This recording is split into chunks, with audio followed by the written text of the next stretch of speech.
The term Metaverse refers to all virtual worlds which are built with the help of augmented reality, virtual reality, and other similar technologies.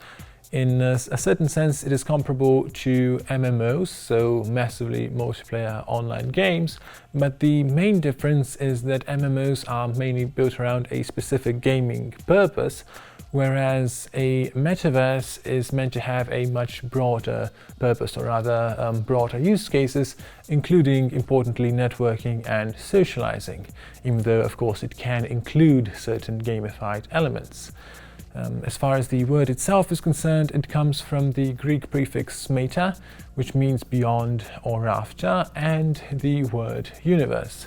It thus denotes something that is beyond the physical universe, as well as coming after it, in the sense that certain parts of the metaverse can replace, or at least augment, certain aspects of our day-to-day life in the physical universe. While the metaverse only really took off in 2021 with Facebook rebranding to Meta, examples of somewhat similar software had been around for some time. A notable example would be the game Second Life, which appeared in 2003.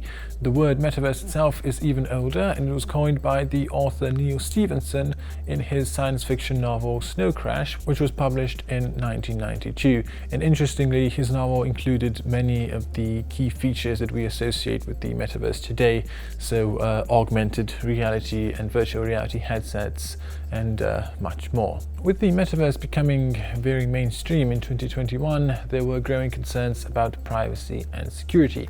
Of course, given that the biggest social media platforms were precisely the ones to sort of take the first steps into the metaverse space, it's hardly surprising that many users were a bit worried about what this means for their privacy. And this is exactly how NFTs come into the mix. Now, the metaverse can of course be developed completely separately from the blockchain and NFTs, but there are several important reasons why NFTs are an incredibly good fit for metaverse-related use cases. Most importantly, NFTs have an immutable ownership history and also enable users to have complete ownership over their virtual items.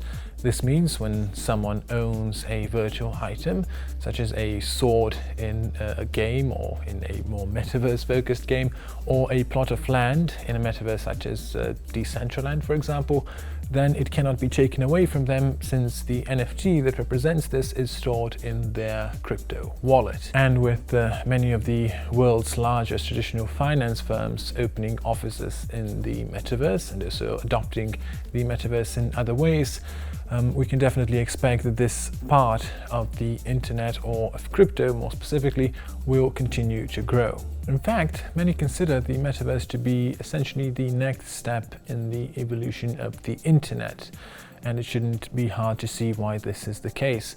Now, while many of the aspects of the metaverse are completely independent from blockchain technology, especially its interactivity and well, the fact that people can go and visit any store that they'd like and buy any items that they'd like without having to leave their homes, it still is the case that crypto is essential in maintaining privacy, security, and decentralization in the metaverse.